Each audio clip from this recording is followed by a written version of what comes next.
Seja muito bem-vindo à nossa Escola Bíblica Online. Nós adotamos a revista Compromisso da Convicção Editora. Estamos no terceiro trimestre de 2025. Vamos tratar sobre o assunto muito importante que é o Sermão do Monte, com base no Evangelho de Mateus. Quando a gente deseja conhecer mais e mais qualquer livro, carta ou, quando não, o Evangelho, é importante saber algo sobre o autor. Neste caso, Mateus é um judeu e foi convertido a Cristo Jesus. Ele trabalhava como cobrador de impostos. Inclusive, diz o texto bíblico que ele se encontrava na coletoria, isto é, no local de trabalho, quando Jesus se aproximou dele e o chamou. E o texto ainda prossegue dizendo que imediatamente deixou tudo e passou a seguir Jesus. Porque quem quer seguir a Cristo Jesus não vai titubear, porque reconhece que Jesus é o Senhor e Salvador de sua vida e que não há outro caminho a não ser Ele. O Mateus escreve para os judeus, e esse é o público dele, o qual ele se destina. E é interessante porque ele vai se reportar muitas vezes ao Antigo Testamento, que é justamente a escritura da sua época, para tentar mostrar que, de fato, Jesus é o Filho de Deus. Isto é, que Jesus é equivalente ao Messias, isto é, o ungido do Senhor. Daí o título Cristo, Jesus ungido. Com relação ao nome de Jesus, porque ele salvará o seu povo, ele é o Salvador, mas salvará o seu povo dos seus pecados, diz aqui o Evangelho de Mateus, capítulo 1, versículo 21, nesta parte final. Dito isto, a gente pode agora adentrar para o capítulo 5, porque na página de número 7 da nossa revista tem a introdução do trimestre e eu quero tecer alguns comentários para corroborar com você, aluno, quando não professor da Escola Bíblica Dominical, que está espalhado pelo nosso país. Pois bem, há um destaque feito de inúmeros textos bíblicos com relação ao capítulo 5, 6 e 7. Ele começa falando sobre o sal da terra e luz do mundo. Note que quando Jesus fala para ser sal da terra, não é ser sal dentro do saleiro, e sim sal inserido no contexto do mundo, ou seja, da sociedade. De modo que o crente, ele sabe perfeitamente que o sal não apenas dava sabor, isto é, o tempero, mas tinha uma função principal, que era justamente de fazer com que mantivesse o estado de conservação. Naquele período, não havia geladeira, como nos dias atuais, e o sal servia para retardar esse apodrecimento, essa putrefação dos materiais, né, tanto vegetal quanto de origem animal. E Jesus vai dizer: vocês são sal da terra. De uma certa forma, os crentes que são discípulos de Jesus aqui na terra está retardando esse apodrecimento por conta do pecado, porque o pecado é algo nocivo que vai corroendo os valores, etc e tal, e pelo fato de termos o povo dele ainda na terra, acaba retardando. Caso contrário, a situação estaria certamente pior. Além de falar que é sal da terra, menciona que é a luz do mundo, sobre a necessidade dessa luz brilhar. Quando nós resplandecemos a luz diante dos homens, através da operosidade e presença do Espírito Santo que habita em nós, as pessoas veem boas obras que passam a glorificar o nosso Pai Celestial. Logo, as pessoas dão glória a Deus pelas obras que são realizadas pelos crentes em Jesus, porque reconhecem que Cristo verdadeiramente está nesses chamados discípulos. Uma outra coisa que menciona a partir do versículo de número 17, vai até o número 20, e é o destaque feito, é de que Jesus não veio para abolir a lei ou destruir, pelo contrário, diz o texto, no versículo 17, ele veio para cumprir a lei. E a gente observa a necessidade de estarmos em Cristo para estar, assim, satisfazendo toda e qualquer exigência do Pai Celestial. Menciona a partir do versículo 21 até o 26 sobre o homicídio, quando começa dizendo: não matarás.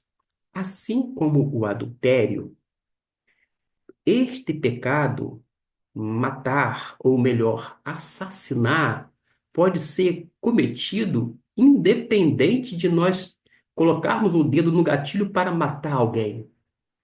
Se nós, no nosso coração, na nossa mente, desejar a morte do outro ou de alguém, a gente já está cometendo um assassinato, um homicídio. E esta palavra é muito importante para nós discípulos, porque os nossos olhos têm que ser puros. A nossa mente tem que ser realmente uma mente cheia de paz, perene da parte de Deus, sem aquela ação corrosiva e pecaminosa, de modo que a nossa mente não fique cauterizada pelo pecado.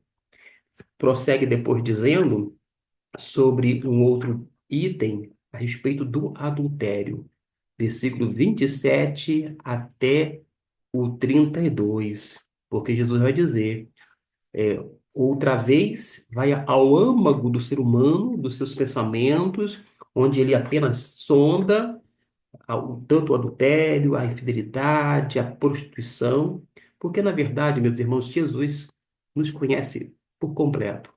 Deus sabe exatamente como nós somos. No judaísmo, predominava a opinião de que a mulher era um ser inferior. Por isso, o judeu piedoso não podia olhar para uma mulher. Aliás, naquele contexto, a mulher ainda não tinha sequer valor. Quando a gente se reporta ao Antigo Testamento, ela era contada entre os animais, para você ter uma ideia, dentro daqueles itens que uma pessoa com bastante dinheiro possuía. Mas, graças a Deus, a mulher vai tendo a sua importância valorizada e sendo vista quando na sociedade ela está em Cristo Jesus e ela inclusive vai desempenhar dons espirituais no seio da igreja, ela vai contribuir com a obra de Deus, ela vai fazer com que as coisas aconteçam de uma forma muito bela, coisa que é da essência da mulher. Menciona sobre os juramentos e a necessidade de tomarmos muito cuidado para que seja sempre a nossa palavra sim, sim, não, não. Chega um momento que às vezes a gente aprende até a dizer não com a idade. No início, a gente diz sim para tudo e todos, mas a gente observa que a gente não consegue satisfazer perfeitamente, até mesmo por conta da nossa própria limitação, e ficamos em maus lençóis, quando dissemos sim e acabamos não realizando algo. Mas a gente não precisa ser prisioneiro da nossa palavra, basta sermos conscientes e saber quais são as nossas limitações, as nossas forças, e se realmente não está dentro da nossa possibilidade, da nossa agenda, a gente não precisa dizer sim sempre, mas aprender a dizer não. Fala uma coisa muito importante, que é amar os inimigos. Para os amigos, tudo. Para os inimigos, a lei, o rigor, todo tipo de sofrimento, de dor e etc e tal. Mas aqui não. Jesus fala sobre a necessidade de, de amar os nossos inimigos, de orar pelas pessoas que nos perseguem, ou seja, mostrando que os valores do reino são completamente antagônicos aos valores do mundo. Fala sobre a ostentação, que é muito comum também nos dias atuais. As pessoas querem lacrar, querem ostentar, quer nas redes sociais, nos locais de culto, as pessoas querem, enfim, trazer os holofotes para si, quando a gente entende que não deve ter nenhum pingo de ostentação, mas, sobretudo, ter uma vida simples, que nem a pessoa bendita de Cristo Jesus. A respeito da esmola, a esmola é dada sem esse efeito, conforme esse efeito nos dias atuais, de fazer com que a pessoa que deu uma esmola, que ajudou, venha a ser enaltecida. Pelo contrário, a gente tem que fazer algo sem ter essa preocupação em ser visto pelos homens, mas em poder satisfazer a necessidade eh, daquele momento na vida de certas pessoas. Mas a Bíblia também, no capítulo 6 vai nos ensinar a orar, justamente, a orar, e a Bíblia vai nos ensinar a orar como Jesus, porque no capítulo 6 do versículo 5 começa dizendo assim: E quando orares, não sejas como os hipócritas, pois se comprazem em orar em pé nas sinagogas e às esquinas das ruas, para serem vistos pelos homens. Em verdade vos digo que já receberam o seu galardão. Que galardão? Ó, eles não queriam ser vistos? Eles não queriam impressionar? Eles não queriam chamar atenção? Já conseguiu. A atenção já estava voltada para eles. Mas tu, quando orares, entra no teu aposento e fechando a tua porta, ora teu pai que está em secreto, e o teu pai que vê em secreto te recompensará publicamente. Note que aqui Jesus fala da necessidade de termos um tempo a sós com Deus, de termos um tempo e dedicarmos atenção, porque Ele está aguardando em nosso aposento, no nosso quarto, naquele cômodo específico. Existe uma preocupação nos dias atuais de ir para lugares tumultuados, até mesmo lugares tidos como supersticiosos, ainda que eles não confessem dessa maneira. Ah, vamos subir ao monte como se lá a pessoa estivesse num âmbito muito maior e, quem sabe, até mesmo mais próximo de Deus, quando na verdade não é o local físico, mas sim essa disposição de estar a sós com o Senhor. E nesse caso, no monte, com exceção de você ir sozinho, porque vira e mexe, as pessoas estão subindo os montes, sempre acompanhada, com grupos, aquela caravana. Não vai ter o que é mais importante na vida de todo crente, uma intimidade com Deus. É intimidade. É você e Deus falando ali em oração através da intercessão, da ajuda do Espírito Santo. Porque Jesus fala para não utilizar palavras vãs, repetidas, mas nós temos uma orientação da parte do apóstolo Paulo de que o Espírito Santo nos ajuda a orar como convém, porque nós não sabemos orar, mas ele nos auxilia. Prossegue na página de número 8 sobre jejum. Aliás, há uma discussão se é bíblico ou não o jejum. Ora, o que está na Bíblia é óbvio. A questão é que nós não temos um mandamento específico para jejuar.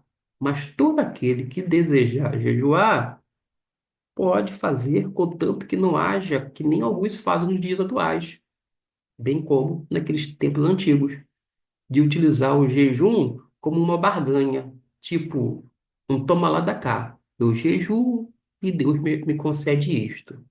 Eu jejuo novamente e ele vai me dar aquilo outro. Ora, Deus não age desta maneira. O expediente com o eterno é totalmente diferente.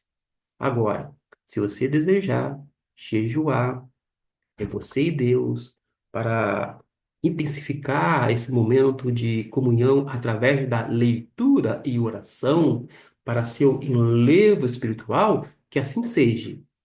mas não precisa lardear. Não precisa fazer aquela cara, aquela feição toda contristada. Estou em jejum, conforme diz alguns amigos mais próximos, até mesmo de outras denominações. Ele não fala necessariamente de jejum, mas ele fala assim: eu não quero não.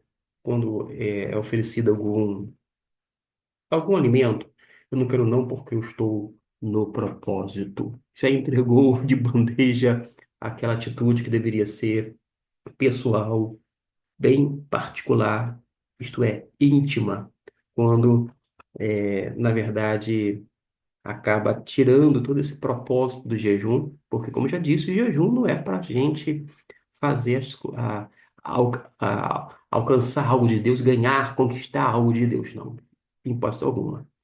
Da mesma forma, não adianta nada você jejuar com outros interesses e não se abster na maledicência, na vida pessoal, de relacionamentos tóxicos.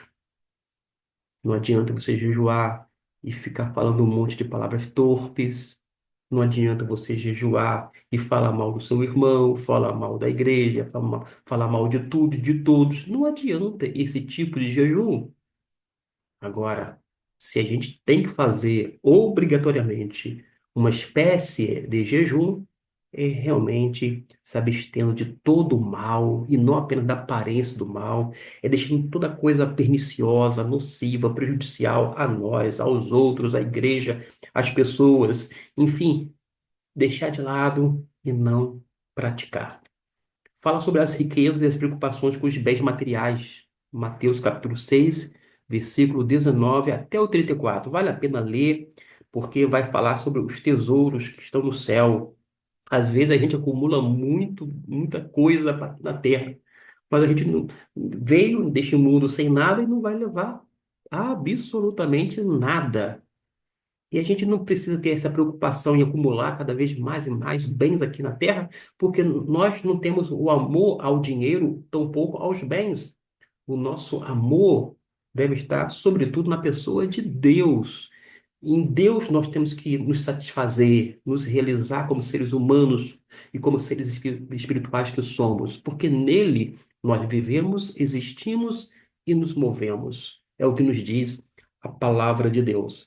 Agora, o tesouro do nosso coração tem que ser outro, porque a nossa mente tem que estar alinhada com a eternidade. Nós devemos andar no compasso da graça. E daí a gente vai evitar, conforme o capítulo de número 7, a partir do versículo de número 1, sobre evitar o juízo precipitado. Quando fala aqui sobre o juízo, não é que a gente é proibido de fazer julgamento, nada disso, mas é a maneira como nós fazemos julgamento. Quer ver uma coisa? Suponhamos que eu cometa o pecado da mentira. E quando eu sou pego neste ato, que é de uma forma consciente ou porque alguém acabou me repreendendo, a tendência minha é minimizar o ato pecaminoso, quando não tentar justificar diante de Deus. Ah, Senhor, eu menti porque se eu falasse a verdade, eu não seria atendido no SUS. Porque, como eu moro em um outro domicílio, e se eu falasse que morava naquele outro onde busquei o socorro, aquele exame, eu seria mandado de volta para o município onde eu resido, do ente satelital. Ah, mentira é sempre mentira. Mas acontece, quando a gente olha para a mentira feita ou praticada por outrem, a tendência nossa é pegar uma lupa de aumento e dar uma dimensão como se fosse um pecado imperdoável. Acabou. Fulano de tal, olha, mentiu e é uma mentira das grandes. Ora, nós sabemos que não existe pecadinho nem pecadão. Tudo é pecado. Mas na prática, parece que existe. O pecadinho é aquele que eu cometo. O pecadão é aquele que o outro comete. Naturalmente, que todo pecado, independente da extensão, da, vai ter uma consequência. Aí a gravidade decorrente dessa consequência, nós vamos saber e só Deus sabe de fato. Mas nós não devemos ficar julgando os outros de uma forma equivocada, desmedida, com hipocrisia. A gente precisa saber de fato quem de fato nós saber quem nós somos, porque é como diz o texto, tem gente que quer tirar um cisco no olho do outro quando diante de si tem uma trave, uma tábua. Então, a gente precisa ser, no mínimo, coerente. Fala no capítulo 7 versículo 6 sobre a questão de não profanar o que é santo, não deis as coisas sagradas aos cães, nem pérolas aos porcos. E a gente precisa salientar isto, meus irmãos, porque hoje o cenário evangélico está um tanto temerário. Há uma confusão, você não sabe nem mais o que é santo, nem o que é santo ou sagrado ou aquilo que é profano. E é possível enxergar algumas profanações, inclusive em atos de culto. As pessoas já adentram às igrejas não necessariamente para adorar a Deus, mas para estar diante de pessoas a fim de serem apresentáveis, a fim de apresentar algo. O culto virou um show, uma apresentação, ao invés de um culto. O holofote, às vezes, quer estar no pregador, naquele grupo musical, quando não em alguma pessoa tida como importante naquele local de culto, quando na verdade deveria ser a pessoa principal e a receber o culto, o próprio Senhor Jesus. A gente precisa pensar seriamente nisto, porque algumas pessoas estão fazendo da casa de Deus uma casa que deveria ser de adoração, de oração. Estão fazendo locais de, vou dizer assim, de forma mercantilista. E não é à toa que algumas igrejas se assemelham mais a shopping centers do que necessariamente um local de culto, de adoração, mas sim um espaço de uma comercialização. Eu não estou falando uma questão de um toma lá da cá através de ofertas e versus dinheiro, não, por conta do que estão tornando a igreja de Cristo. Não profanar o que é santo, no versículo 7 até o 12 vai falar sobre a necessidade de persistir na oração. O crente precisa perseverar em oração, ter uma vida de oração, ter comunhão com Deus, um relacionamento íntimo, profundo e duradouro. Ele também precisa, meus irmãos, saber que existem duas portas e dois caminhos. Tem aquela porta estreita e aquela porta larga. Por qual porta nós estamos adentrando? É muito mais cômodo, entre aspas, estarmos numa porta bem larga, num local bem amplo, mas, segundo a Bíblia, a porta correta, o caminho melhor é aquele apertado, é aquela porta estreita, é realmente aquele caminho do Evangelho conforme é proposto, porque precisa haver uma diferença entre aquele que serve a Deus e aquele que não serve. E por falar em servir, tem pessoas que estão caminhando conforme o versículo 7, capítulo 7, versículo 15 em diante, caminhando por caminhos tortuosos, caminhando por outros locais que não são locais de culto, mas são locais de adivinhação, prática agoureira, todas estas que são abomináveis diante dos olhos do Senhor, pessoas adivinhando sobre a vida alheia, pessoas, enfim, tentando prever o futuro, tudo isto em nome de Deus, mas que não é respaldado na Bíblia, porque, repito, a Bíblia condena. Trata-se a respeito dos falsos profetas. Parece que falsos profetas ficaram lá atrás. Parece que todos os homens e mulheres são tudo pessoas verdadeiras, mas quando nós observamos a essência, como assim a essência? Pelos frutos, a gente vai observar que existem sim falsos profetas no nosso meio. no meio religioso, mas as pessoas dão um microfone para essas pessoas. Algumas delas têm destaque e espaço nas redes sociais. E quando algumas pessoas tidas como falsos profetas são desmascarados, vai haver aqueles que têm uma piedade dizendo assim: não, não, é uma pessoa tão boazinha, deixa ele para lá, deixa quieto. Gente, não estou falando que a gente tem que atentar contra a pessoa, não é desrespeitar a pessoa, não é maldizer a pessoa, mas não coadunar com essas práticas errôneas, tanto as práticas por parte dos falsos profetas, muito menos dos falsos ensinos. O falso ensino tem que ser rechaçado com a palavra de Deus, mas para isto a gente precisa se debruçar a respeito daquilo que a gente tem aprendido na palavra de Deus. Na página de número 9 vai falar sobre os dois fundamentos.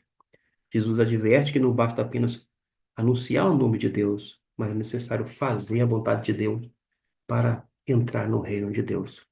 Todo aquele que é cidadão do reino de Deus, ele tem o seu prazer no Senhor. Jesus tem um domínio completo sobre si. Ele não pertence a si mesmo, mas ele pertence ao Pai Celestial. E a conclusão que temos aqui, na página de número 9, conforme eu mencionei agora há pouco, é de que precisamos, meus irmãos, pôr em prática tudo que foi ensinado no Sermão do Monte e nos demais ensinos externados por Cristo Jesus, pois assim seremos prudentes, edificando nossa morada na rocha eterna.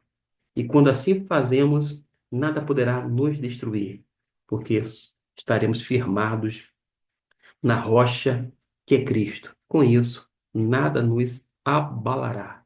E todas essas verdades, encontradas nos capítulos 5, 6 e 7, mostram aos ouvintes que estavam ali à volta de Jesus, no seu entorno, que a sua autoridade vem do Pai e que ele e o Pai são um, nos aguardando com amor e alegria após colocarmos em prática seus ensinos eternos. Que Deus possa abençoar ricamente a sua vida, que você possa fazer um excelente estudo no terceiro trimestre de 2025.